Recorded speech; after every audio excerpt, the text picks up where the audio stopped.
सुशील वकील वरिष्ठ पत्रकार और अरविंद मोहन वरिष्ठ पत्रकार हमारे साथ बने हुए हैं।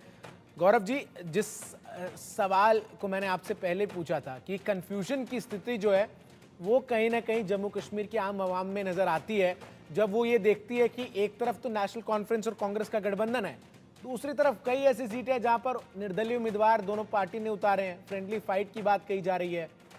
आखिर स्थिति क्या है, जरा क्लियर कीजिए। देखिए, मैं आपको एक चीज़ बता दूँ, मैंने आपको पहले भी इस चीज़ का जवाब दिया है। देखिए, जम्मू कश्मीर की अवाम जो है, वो बिल्कुल क्लियर माइंडेड है, कहीं भी वो कन्फ्यूज़ नहीं है। उनको पता है कि हमने चुनाव में, इलेक्शन में वोट डालना है और किसको डालना है। जहाँ तक आप कांग्रेस और नेशनल कॉन्फ्रेंस की बात करते हैं, ये गठबंधन जो है हमारा बिल्कुल क्लियर है। इसमें फ्रेंडली हम 1-2 सीट्स पे लड़ रहे हैं, क्योंकि उसकी वजह मैंने आपको बताई कि कहीं पे हमारे जो कैंडिडेट हैं, वो काफ़ी स्ट्रॉन्ग कैंडिडेट थे। नेशनल कॉन्फ्रेंस के एक अच्छे बड़ा चेहरा थे और वहीं कांग्रेस के भी कुछ 1-2 जगह थी, जहाँ पे उनके भी चेहरे जो थे बड़े थे, तो वहाँ हम फ्रेंडली लड़ रहे हैं। सिर्फ़ 3-4 सीटें हैं, उससे ज़्यादा नहीं है। बाकी पूरे गठबंधन किया है, वो बिल्कुल क्लियर किया है। नेशनल कॉन्फ्रेंस अपने जगहों पे लड़ रही है और कांग्रेस जो है वो अपनी जगहों पे लड़ रही है। इसलिए आप ये चीज़ देखिए, अभी आप जैसे अभी मैं आप देख रहा था मैं कि आपके एंकर जैसे पूछ रहे थे लोगों के साथ, तो देखिए उनमें बिल्कुल कहीं भी कन्फ्यूज़न नहीं है, बिल्कुल क्लियर माइंडेड निकले हैं घर से और वो अपनी सरकार जो है वो चुन रहे हैं। क्योंकि जम्मू कश्मीर में समझता हूँ मैं ये नहीं मानता कि 2014 में यहाँ इलेक्शंस हुए, उसके बाद आज 10 साल के बाद यहाँ इलेक्शंस हो रहे हैं। हमें जम्मू कश्मीर के लोगों को तो ये लगता है कि मैंने कहा कई सदियों के बाद यहाँ हमें ऐसा लग रहा है कि जैसे इलेक्शन हो रहे हैं। इसलिए हर एक जम्मू कश्मीर के निवासी ठीक है। खासकर जो वजूद है वो वोटर जो इस वक्त परसेंटेज में ज्यादा है, उसमें एक्साइटमेंट बहुत ज्यादा है ठीक। कि ताकि हम जो अपने इलेक्टेड अजय सरकार चुन जांडियाल पाए। हमारे सहयोगी तमाम तस्वीरों के साथ, तमाम अपडेट्स के साथ हमारे साथ जुड़ रहे हैं। अजय, इन जिन तमाम सीटों पर इस चरण में मतदान होने हैं, क्या ये वो तमाम सीटें हैं जो पारंपरिक तौर पर अगर मैं कहूं कि पीडीपी की स्ट्रांग होल्ड सीट्स हैं, और इस बार चूंकि महबूबा मुफ्ती खुद चुनावी मैदान में नहीं है, इसका कितना असर आपको इन तमाम सीटों पर देखने को मिल रहा है? देखिए, एक समय में साउथ कश्मीर में ये कहा जा सकता है कि बड़ा अब होल्ड रहा था पीडीपी का। इस बार कितना कर पाते हैं ये देखना होगा, क्योंकि दरअसल हुआ क्या है, जम्मू कश्मीर में चुनावी जो सिलसिला जब शुरू हुआ 10 सालों के बाद, जब वोटिंग के लिए आज लोग निकले हैं, इसमें सिर्फ पीडीपी, नेशनल कॉन्फ्रेंस या फिर कांग्रेस बीजेपी नहीं है। अब इसमें इंजीनियर रशीद की एक नई पार्टी जिसका नाम एआईपी है वो आई है। इसके अलावा आप देखें तो पीडीपी से ही कटकर अलग पार्टी बना चुके अल्ताफ बुखारी की अपनी पार्टी है।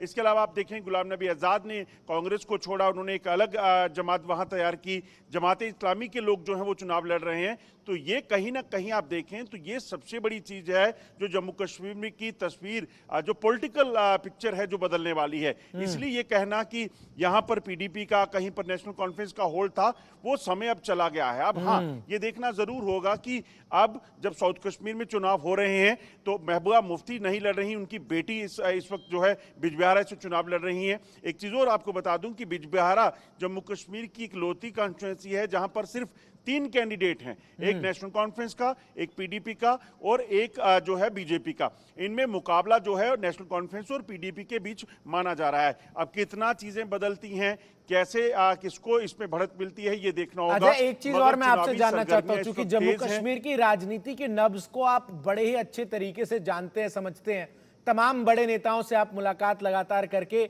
बातचीत करते हैं। इंजीनियर राशिद हो या फिर जमात जैसे संगठन हो, वो जब लोकतंत्र की प्रक्रिया में इस तरीके से बढ़ चढ़कर हिस्सा लेते हैं, तो क्या ये बदले कश्मीर की तस्वीर नहीं नजर आती? वो कश्मीर जहां पर चुनाव को लेकर बॉयकॉट जो है वो नजर आता था। हमारे साथ एक मेहमान जुड़े हुए हैं, उन्होंने बताया कि एक दौर था जब जम्मू कश्मीर में पोलिंग बूथ के बाहर ताबूत रख दी गई थी और कहा गया था कि जो पहला वोटर है वो इस ताबूत में जाएगा। तो उस परिस्थिति से ऐसी परिस्थिति जिसमें सुबह 7 बजे 90 साल की एक महिला जो है वो हाथ पर अपने उस निशान को दिखाती है जो लोकतंत्र का उसका अधिकार है, तो क्या ये पूरी कश्मीर की 10 साल की बदली पिक्चर को डिफाइन करता है? देखिए, बिल्कुल जो लोग सियासत के लिए ये कह रहे हैं कि तस्वीर नहीं बदली है, ये गलत होगा, क्योंकि हर चीज के मायने अलग हो सकते हैं। इस बार जब तस्वीर बदली है तो तस्वीर बदलने का मतलब यहाँ आने वाले ये लोग हैं। आप देखिए, लगातार लोग पहुंच रहे हैं वोट डालने के लिए, लगातार लोगों की कोशिश है उम्र दराज लोग जो हैं वो भी यहाँ पहुंच रहे हैं। ये बताता है कि दरअसल डेमोक्रेसी इसको कहते हैं। कौन किसको वोट डालेगा ये महत्व नहीं रखता है। हर नुमाइंदा अपनी पसंदीदा जो है, हर वोटर जो है अपने पसंदीदा नुमाइंदे को चुनेगा। हर शख्स अपनी मर्जी की पार्टी को वोट देगा। मगर सबसे अच्छी बात यह है कि वोट देंगे। वोट डालने के लिए पहुंचे हैं, क्या कहेंगे? 10 सालों के बाद वोट डालने पहुंचे हैं, कितना जरूरी है वोट डालना? कैसा नुमाइंदा चुनेंगे? वोट डालना तो बहुत जरूरी है। कैसा नुमाइंदा चाहते हैं? क्या मसले हैं जो आपके इलाके में जो नहीं हो पाए, जिसको लगता है कि अगर अच्छा नुमाइंदा चुनेंगे तो काम होगा? अभी बताएंगे। देखिए, ये दरअसल अच्छी चीज क्या है कि लोग वोट डालने पहुंच रहे हैं। बदली तस्वीर का मतलब ये कतई ये नहीं है कि लोग ये कहेंगे कि जम्मू कश्मीर आज चांद पे पहुंच गया है। मगर इसमें ये भी कहना गलत होगा कि जम्मू कश्मीर में जो शांति है इसको नकार नहीं सकते। आप देखें, पत्थरबाजी बंद है यहाँ पर। अगर आप देखें तो एज कम्पेयर टू पुराने समय के मुकाबले आप देखें तो टेरर अटैक कम हुए हैं, सुरक्षा व्यवस्था बेहतर हुई है, लोग बढ़ चढ़कर भाग ले रहे हैं डेमोक्रेसी के इस पर्व में। ये सबसे बेहतर चीज है। बने रहिए आप अजय, और भी तमाम कई वो महत्वपूर्ण उनका सीटें हक है जिनको लेकर आपका विश्लेषण हमें जानना है। सुशील वकील जी हमारे साथ बने हुए हैं। सुशील जी, एक और चीज जो इस चुनाव में नजर आई वो कहीं ना कहीं महबूबा मुफ्ती, जो कि अब तक एक बहुत इंपॉर्टेंट प्लेयर होती थी, वो उस तरीके से सक्रिय नजर नहीं आई चुनावी मैदान में। खुद तो वो नहीं उतरी, उन्होंने बेटी को उम्मीदवार बनाया। इसके अलावा उनकी मंशा ये थी कि वो कांग्रेस के साथ गठबंधन करें, कांग्रेस ने नेशनल कॉन्फ्रेंस को तरजीह दी। तो क्या स्थिति नजर आ रही है इस चुनाव में आपको पीडीपी की? देखिए, महबूबा जी ने अच्छा डिसीजन ले लिया। एक मिनट सर, आपको रोक रहा हूं मैं। रिएक्शंस तमाम उम्मीदवार जो है उनके आ रहे हैं, जरा सुनते हैं। यार हाइट पे ले चलें, करिए सब साथ में करो। फिर हाइट पे आ जाइए। एक थोड़ा बोल दीजिए। शगुन जी यार इधर हाइट पे आ लेना ना यार। ये नहीं, एक मिनट यार।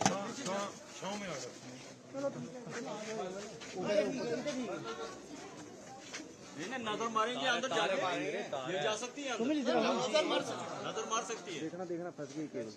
नहीं फंसी अपनी, मेरे हाथ में है मेरे। उनकी फंसी। आप उधर हो ना। सुशील जी। हेलो जी सुशील जी, सवाल मैंने आपसे पूछा था, अब आप जवाब दे दीजिए। देखिए, महबूबा जी का जो डिसीजन है बड़ा कैलकुलेटेड डिसीजन है। जिस हिसाब से उनको लोकसभा में हार का सामना करना पड़ा, और उनका जो कश्मीर की जो इस टाइम की परिस्थिति है, जो कश्मीर का लोगों का मूड है, जो लोगों का उत्साह है, नए जवान वगैरह सामने आ रहे हैं, उस हिसाब से यहाँ की जनता जो है वो अमन चाहती है, शांति चाहती है, सुकून चाहती है, डेवलपमेंट चाहती है। तो जो कि आप देख ही रहे हैं, लोग बढ़ चढ़ के इलेक्शन में हिस्सा ले रहे हैं। ये इलेक्शन किश्तवाड़ प्रत्येक जितने भी व्यक्ति हैं, ये इलेक्शन उन सब लोगों का है, शगुन परिहार का नहीं। ये यहाँ के आम जनमानस का इलेक्शन। मैडम, वोट आपने कर दिया है, कितनी उम्मीद है आज जीत की? आने वाला वक्त बताएगा। परसेंटेज क्या लेकर चले? जी आपको खुद ही पता होगा, आप ग्राउंड लेवल पे सब चीजें देख रहे हैं। टेरर यहाँ कितना बड़ा मुद्दा है। You also lost your father because of militant attack.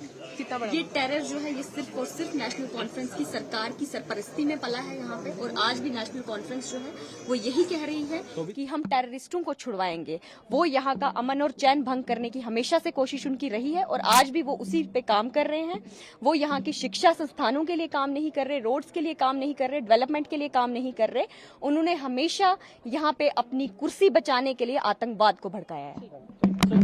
वो कर लेते। रिएक्शंस लगातार सामने आ रहे हैं। सुशील जी, सवाल जो मैंने आपसे किया था, तमाम रिएक्शंस बीच बीच में आते हैं, वो भी हमें दर्शकों को सुनवाना है। किस तरीके से लोग उत्साहित हैं, जनता उत्साहित है, लेकिन पीडीपी का रोल किस तरीके से आप देख रहे हैं इस चुनाव में, खास तौर पे तब जब महबूबा मुफ्ती खुद चुनाव मैदान में ताल ठोकती नजर नहीं आ रही है? देखिए चंदन जी, महबूबा जी को पिछली बार जो लोकसभा इलेक्शन में खुद को हार का सामना करना पड़ा, और वहां से जो उनके जो कॉन्स्टिट्यूशन को उनके फादर मुफ्ती मोहम्मद सईद साहब ने सींचा था, उसके बाद यहाँ साउथ कश्मीर में इनका बड़ा दबदबा चल रहा था, और उसके बावजूद भी मुफ्ती यहाँ महबूबा का हारना वो उसके लिए एक बड़ा ठेस था। उस वजह से दूसरा चीज है कि लोगों का मूड जानने के बाद कि कश्मीरी लोग क्या ठीक चाहते है। हैं इस बार, ठीक है। उस हिसाब से महबूबा को लगा कि वो ये अपने जो कैलकुलेटेड कैंडिडेट मूव है, ये कह रहे हैं सुशील जी आप। अरविंद जी, सवाल एक और वाजिब है कि जिस तरीके से नेशनल कॉन्फ्रेंस और कांग्रेस का गठबंधन नजर आया है और पीडीपी के साथ भी गठबंधन था, गुपकार अलायंस, जो कि निकाय चुनाव में नजर आया था, क्या कोई ऐसी स्थिति आपको आने वाले समय में नजर आ सकती है चुनाव परिणाम के उपरांत कि ये तीनों पार्टी एक साथ आ जाए सरकार बनाने के लिए? अभी देखिए बाद के सीन की कल्पना एक सेकंड में रोक रहा हूं सर, रिएक्शंस तमाम उम्मीदवारों के आ रहे हैं, जरा सुन लेते हैं एक बार। Anti-national, terrorist, militant, OGW. This is an election for us to reclaim the image of Pulwama, the youth of Pulwama, the people of Pulwama, and we are optimistic, we are hopeful with the response of campaign. So we want to, we want people to come out and have a huge participation in this election and vote for peace, progress, development, and dignity of Jammu and Kashmir. What issues are in the mind of the mob in general in Pulwama, or when we talk about the Jammu and Kashmir at whole, sir? I think that dignity and identity remains the core of voting in Jammu and Kashmir, and this is an election. The voting is an act of self-preservance for all of us. People have lost so much in last 6-7 years, so people want to change, and this voting is to reclaim whatever we have lost. You're also very young, sir. Youth is now participating actively in the mainstream politics of the valley, the Jammu and Kashmir, when we talk about at large. So what's your message to the youth and in masses in general public, sir? I think to the youth specifically that they should come out, vote, and take the destiny of this place in their own hands. And this is an important day. तो तमाम जो उम्मीदवार हैं उनके reaction सामने आ रहे हैं। बहुत बहुत शुक्रिया गौरव कपूर जी आपका, सुशील वकील जी आपका।